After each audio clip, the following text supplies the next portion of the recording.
تبلیغی جماعت کے ساتھ جانا کیسا ہے، یہ اہل حق ہیں یا نہیں؟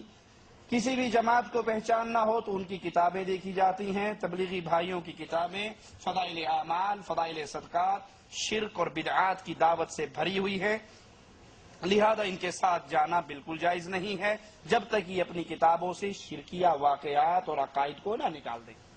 فضائل اعمال کو اگر کوئی اس لیے پڑھتا ہے کہ اس میں تو قرآن و حدیث ہی ہے تو اس کے لیے کیا حکم ہے، اس کو بتائیے۔ اس کے ساتھ ساتھ اس میں یہ عقیدہ بھی مولوی ذکریہ صاحب نے لکھا ہے، اے اللہ جو تو ہے وہ میں ہوں، جو میں ہوں وہ تو ہے، میں اور تو خود شرک در شرک ہیں۔ یہ کاغذ، اس کاغذ کو پھاڑ دیا، یہ بھی کاغذ ہے، یہ بھی کاغذ ہے، یہ کاغذ اور کاغذ آپس میں ایک دوسرے کے شریک ہیں۔ جو بندہ یہ عقیدہ رکھے اے اللہ جو تو ہے وہ میں، جو میں ہوں وہ تو، یہ مشرک ہے، یہ اہل شرک کا عقیدہ ہے۔ لہذا ایک گلاس دودھ، اس کے اندر ایک قطرہ بھی پیشاب کا گر جائے تو کوئی اس کو پینے کے لیے تیار، اگر اس میں احادیث اور آیات لکھی ہیں لیکن ساتھ ساتھ شرکیہ واقعات اور شرکیہ عقائد بھی ہیں تو اس کو نہ پڑھا جا سکتا ہے، نہ اس پہ عمل کیا جا سکتا ہے۔ عمل کرنے کے لیے ہمارے پاس قرآن اور حدیث موجود ہے۔